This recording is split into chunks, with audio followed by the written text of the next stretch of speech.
Hello, and welcome back to the Follow Your Spark podcast. It's Gina here, your host, and I'm coming on today to talk about the power of your intuition and ritual and how they can deeply support you in times of change. And I'm so curious, do you feel like you're in the midst of any major growth, change, or transformation in your life right now? I know so many people around me, both clients and friends, who are making big changes personally, professionally, externally, internally, whether that looks like closing major career chapters they've been in and starting something new, or really stepping into an identity they've always wanted to believe about themselves and letting go of imposter syndrome so they can finally pursue their goals as an artist or a coach or an entrepreneur. Or they're simply beginning to question and redefine old limiting beliefs about themselves or relationships and really let go of old patterns like people pleasing or settling for less than they truly deserve. And they're ready to take a stand and really believe they're capable of something more. That's what I'm noticing in the people around me, in my clients, and in myself. This desire to leave behind old chapters, old paradigms, old limiting beliefs, and to really level up into whatever is next for us, our next fullest self-expression. And this makes perfect sense to me for a number of reasons. One of them being what's going on astrologically. If you're into astrology at all, you might know that we are in a big time of change and transition. If you've heard of this term, the age of Aquarius, we are in a time of major change where Pluto is shifting from being in Capricorn, which it's been in for a number of years, to shifting into being in Aquarius. And without going super deep into what any of this means astrologically, one of the biggest things to know is that it simply means we're in a time of deep change. It's a time of leaving behind the old paradigm, both collectively as a society, as well as personally. And it's inviting us to step powerfully into what's next, to claim who we are, who we choose to be, and what we want to create for ourselves and our lives. We're also about to enter eclipse season, which runs from mid-September to mid-October, and that is another time of deep change and transformation. So on today's episode, I want to talk about what it feels like when you're in a moment of deep change and the power of intuition and ritual to deeply support you in those moments. First, let's talk about what it can feel like to be in that process of growth and transformation. So let's think about nature. I don't know what this actually feels like, but if I imagine being a snake and shedding its skin, and the skin is like half on, half off, it's still kind of like peeling off. I imagine it feels itchy. It's trying to fully emerge into its next expression, into that new layer of skin, but it's not quite showing through yet. I would imagine that probably feels uncomfortable. So if you are at a point in your life where you feel that natural urge to grow and expand and change and evolve, and you are feeling uncomfortable in any way, it's natural. Nothing has gone wrong. It doesn't mean it's not working. It doesn't mean you're not growing. It's also okay if it feels scary. If I was a caterpillar and had a human brain and I was going through that process of metamorphosis, I would be absolutely terrified. I would be like, what the F is happening right now? And sometimes it is scary to leave behind everything that we've known about ourselves and who we are. That's what we're familiar with. That's our context for ourselves and the world. So if you find yourself holding on to a past chapter, even if you know you've outgrown it, again, have compassion for yourself. Have kindness for yourself. It's okay if it feels a little scary. The unknown oftentimes, pretty much always, feels that way. So if you are in a time of change and transition and you're feeling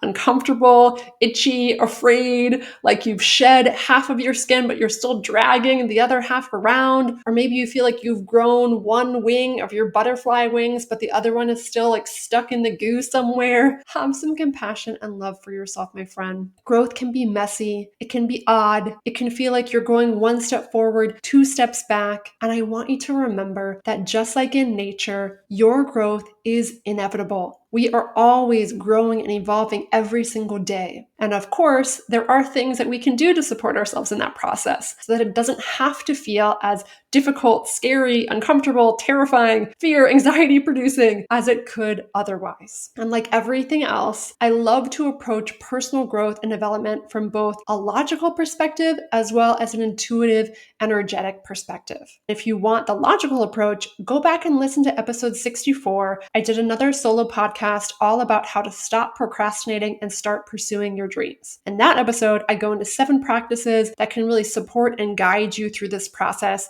A lot of them being how to work with the mind, how to work with your beliefs, your thought processes, how to take inspired action, and all of that. So if you want the logical perspective, check that out. Today, we are going to tap into the intuitive, energetic perspective. So first off, let's define what intuition is and why it matters. I am of the belief that we are so much more than just our logical minds. We are connected to this incredible, universal, cosmic energy. You can call whatever you want, whether spirit, universe, cosmic consciousness. You can simply call it your heart wisdom or your inner wisdom. I believe that there is a deep well of wisdom and energy that goes so much deeper than just the logical mind. And sometimes when the mind feels really turbulent, when there's a lot of thoughts and anxieties and fears going on, on the surface of the water, we can drop down into this deeper place under the surface of the water, where things are calmer and stiller. It's a place of deep inner knowing. That's what's available to us when we tap into this energy through intuitive practices like ritual, ceremony, intuitive journaling, etc. Connecting with practices like this can give you the guidance or wisdom or insight that you're craving in those moments when fear and anxiety have taken over and it feels really challenging to figure things out with your brain. This is one of the biggest reasons why I love tapping into this intuitive energy. I find one of the biggest struggles with the logical mind and where a lot of suffering comes from is that it wants to know what's going to happen. It wants a guarantee that everything will work out. It wants to know the exact how we'll be able to reach our goals. The fear-based mind also craves a sense of safety and security. And while there are definitely ways to create those feelings by working with your thoughts, I also find it deeply useful to tap into this energy through working with your intuition. And I came to this realization because I used to be a very analytical person. I really got caught up in a lot of mind drama and anxiety and fear. And I found that tuning into practices that help me connect with my energy, my body, my intuition, they really helped me get out of that fear-based place in the mind and open up to a different perspective and deeper wisdom so that I could find that harmony between logic and intuition and then take inspired action from there. Even though your intuition may not always give you the concrete, logical, action-based answers your mind is looking for, it will give you messages that help you feel more grounded, empowered, peaceful, and at ease. And I found it way more helpful to operate from there than from the panicked, anxious energy the fearful mind can create. So that's what intuition means to me and why it matters. Now let's talk about how to connect with it. Learning to connect with your intuition is all about tuning into the subtler senses and that deep inner knowing that's waiting underneath the surface. The simplest way I've found to strengthen the connection to your intuition is through 3 steps. Ask, listen, follow. Even though it's simple, it still takes practice and time and intention to build that connection. So what does that look like? The first step is to ask, to invite it in, to set that intention. You can say something like, may I be open to receive whatever intuitive wisdom would serve me in this moment. Step 1 is all about consciously asking and setting that intention. Step 2 is listen. And there are many different ways to connect with your intuition and listen for those messages. When I was really beginning to dive into how I could strengthen my intuition 6+ years ago, one of the most concrete tools I started working with was oracle cards. If you're not familiar with oracle cards, they are decks of cards. They can be all different kinds of themes, goddesses, animals, elements, nature, cats, it can be whatever. And they have different messages on them. And you can use them to literally ask and then listen. So you ask a question, whatever is on your mind. It could be, what message would serve me most in this moment? Or you could ask for guidance about a particular situation or choice you're trying to make. And then you pull the card and you can read the message on the card itself or in the book, or you can simply look at the card and see how you resonate with it. Does the image remind you of something? Does the word remind you of something from your own personal experience? Whatever it is, trust your intuition to guide you to interpret that message in whatever way will serve you most. Again, this is all about you strengthening that muscle of tuning into your subtler senses and trusting yourself, trusting whatever comes up and not needing something or someone external to tell you what to do, but believing in whatever intuitive message you get in your heart, in your gut, in your body. Whenever I pull oracle cards, before I turn the card over and look at it, I say out loud, may I interpret this in a way that serves my highest good? Because it's all about interpretation. I know there are times when people question their intuition, like, is this real? Is this an actual thing? Am I making this up? Should I really follow this? I understand that it can be easy to think those questions and doubt yourself because your intuition is not something that you can see. It's not something you can prove. It is something that you can track though. So you can keep track of intuitive messages that you receive, whether through journaling or a notes app in your phone, so that every time you get a sign or every time you get a message that reminds you that you're on the right path, you keep track of that so that whenever your mind wants to doubt or has a question, you have this whole list of evidence of what has happened when you've trusted yourself and your intuition. And I've been keeping a list like this for the past 5 years or so, and it is incredible to look back on. So I definitely encourage and invite you to do that as well. Okay, so let's get back to ask, listen, follow. So like I said, first step is to ask, to set the intention. May I be open to whatever intuitive guidance would serve me in this moment? The next step is to listen. And you can do that through using a tool like oracle cards. You can simply ask for a sign. You can go about your day and ask the universe, please send me a sign that helps me understand that I'm on the right path, or that sparks a message or guidance or wisdom that will serve me in this moment. And then maybe as you're driving or as you're going for a hike, you might see a physical sign. You might see a word on a car or on the side of a building, or you see a particular animal or bird that moves in a certain way that makes you think of something. Be open to receive those messages. That's what listening is all about. It's about intentionally listening with your heart, with all of your senses, with your third eye, with your energy, with your body, and being open to receive them. Step 3 is follow. It's about trusting the intuitive messages that you got to the best of your current ability. And like I mentioned earlier, sometimes the message is not as clear or direct as the mind wishes it was. It's not necessarily always do this, go here, break up with that person, quit your job, accept that offer. Sometimes it's not clear like that. Sometimes it's more subtle. Sometimes it has more to do with reminding you of who you are and what you're capable of. Sometimes it's about having patience. Sometimes it's about accepting your current circumstances and finding peace and gratitude with what is. Once you get that intuitive message,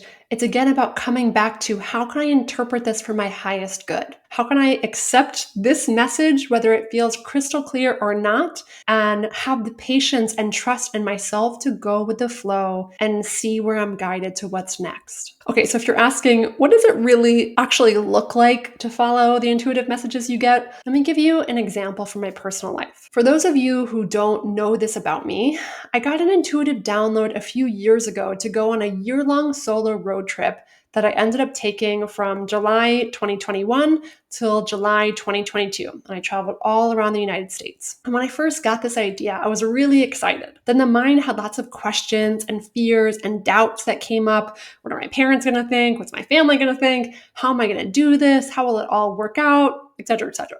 But my intuition was so strong and loud and clear that this is what I wanted to do. And it had a deep, unwavering faith and belief that I can make this work, and I knew that this trip would serve me. So I wrote down and recorded a vision for this trip that was guided and channeled by my intuition. I did an intuitive writing practice, and I allowed it to just flow through me, and I focused on what the experience was that I hoped to create. What did I hope to call in? It wasn't so much about the nitty-gritty of everything that was going to happen, that I was going to be so attached to the precise details that if those details didn't come to fruition, I was going to be disappointed. That's again, that attachment or control from the fear-based mind. So I didn't want to go there. I was more focused on the essence of what mattered to me, the types of experiences I wanted to have, the types of people I wanted to meet, how I wanted to care for my body, how I wanted to treat and care for my soul, what I wanted to remind myself of, what my future self wanted to remind me of in this moment. And I wrote that vision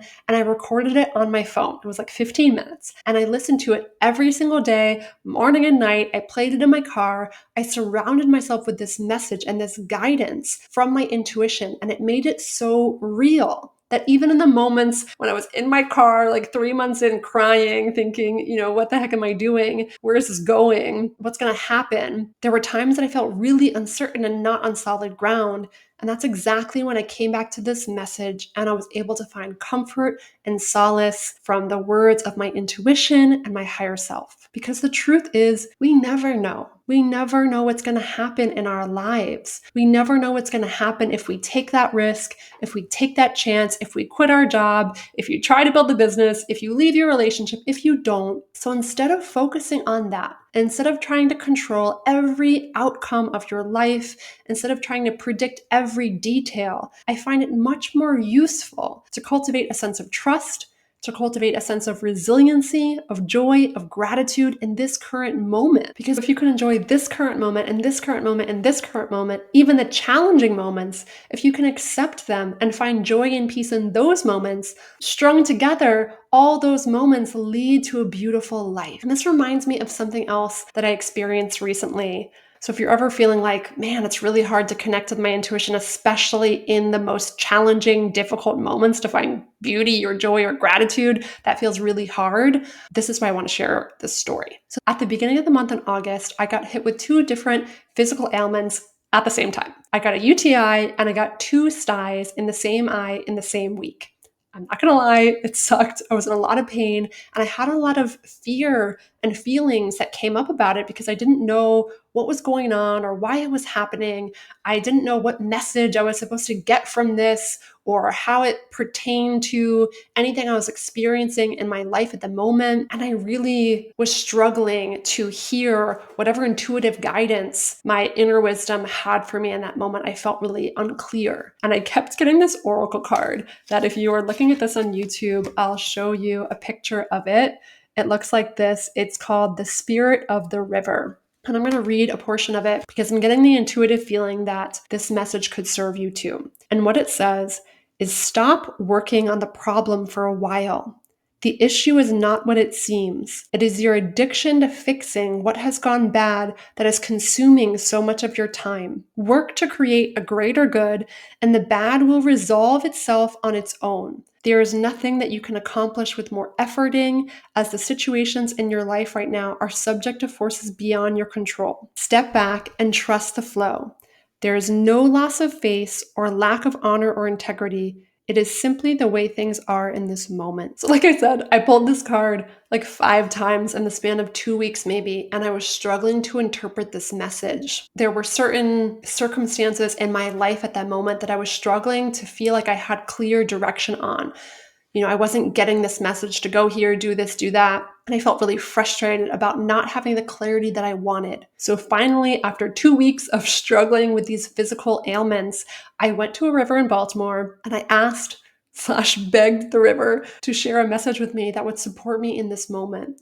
And as I walked along the river, as I sat with the river, as I prayed with the river, this message came through that what if nothing you're experiencing right now was a problem? What if the pain in your eye wasn't a problem? What if the confusion in your relationships wasn't a problem? What if the choices you've made or haven't made weren't a problem? What if none of it was a problem? What if you could find acceptance in this moment and trust the flow of your life and trust that clarity will eventually come? And it's okay to be confused right now. It's all okay. That message really lifted a burden off of my soul that I have been carrying. It allowed me to have a lot more acceptance and peace in this moment and calm amidst the chaos. And I was able to accept what was going on in my body and accept what was going on in my life. And it made it that much easier to heal and make choices from a place that was clear and calm and at peace. And that was a huge support and gift to me in that moment. And for anyone who's reached out to me, I know I've alluded to these health things going on. Thank you for your concern. I am 99% healed and better from all of these things. And funny thing was that over the past couple months, I feel like I kept saying to myself, I wish I could see this situation clearly. Why don't I have clarity? And then I got hit with this I thing, right? This struggle to see things clearly. And I was like, can I simply accept what's going on right now? This physical manifestation felt like a reminder of that. And again, a reminder to not make it a problem. Could I simply be with and stop resisting what was? So, to bring this conversation full circle, if you are in the middle of a period of growth, change, or transition and it feels uncomfortable, remember that connecting to your intuition can make all the difference. And you can do that through the practice of ask, listen, follow. You can work with oracle cards, ask for signs, connect with nature, do intuitive journaling. There are all kinds of ways. And if you are craving a guided experience or opportunity that will help you strengthen your connection to your intuition, I have a really incredible event coming up on September 3rd. It's a Tuesday night. It's called the Conscious Creation Circle. It's a virtual event from 6 to 8 p.m. Eastern Time. And I've been doing these events for the past 6 months, these conscious creation circles. And in every one of them, we do a practice that's designed to strengthen your intuition, your creativity, your powers of manifestation. This month in September, we're going to be creating nature mandalas. And what that looks like is you're going to be gathering flowers, rocks, leaves, stones, and you'll be guided through a practice to create a geometric pattern. And through this practice, it's a way to get out of the mind and into the heart. So if there's a question on your mind, if there's something you're trying to process or understand, this is a way to do that. And once the mandala is created, you'll be guided through a meditative journey to connect with the essence of that mandala and connect with your intuition, connect with your higher self, so that you can gain wisdom, insight, or clarity that will serve you most in this moment. And then we'll have time to reflect and share as a group and a community and see what comes up from each other so we can learn from each other. One of the things I love about being in community experiences like this is that oftentimes what someone else says is the exact guidance that you need to hear in that moment too. So hearing about someone else's journey becomes a powerful mirror or insight for you too. So I love seeing who comes together for these experiences, and I always trust that it will be the perfect mix that feels called to come. If you feel like you're ready to complete old chapters and shed old layers, I know this event will have some deep magic for you. This experience is all about composting what you're ready to let go of and learn from the lessons from your past. And it's also about planting seeds for the future that you want to create and stepping into that next level and next paradigm that's waiting for you. And no matter what is going on in your life right now, no matter what you're currently experiencing, I know there will be some guidance, some medicine, some healing for you. If you're feeling called to join us, go to ginacasbarro.com/September-CCC. And again, this is one of those things that if your intuition is guiding you to do this, if this feels like a yes for you, go for it. Trust that. If you're feeling that intuitive nudge or urge to come see what happens when you say yes. Even if you've never been to anything like this before, you are welcome. Give yourself that gift and that permission and that time and space to tap into your intuition and creativity. Because like I said at the beginning, while these practices may be simple, the practices of ask, listen, and follow, they still take time and intention to strengthen and build up that connection with your intuition, like any other relationship that you would want to develop, whether with some other person or anything else. It takes time to build that relationship with yourself, that relationship with your heart, and that relationship with your intuition. So I invite you to come take this time for yourself so that you can strengthen your intuition and see what it's like to feel more guided, trusting, and empowered in times of deep change and transition. All right, my friend, that's what I have for you today. I hope you enjoyed it, and I will talk to you so soon.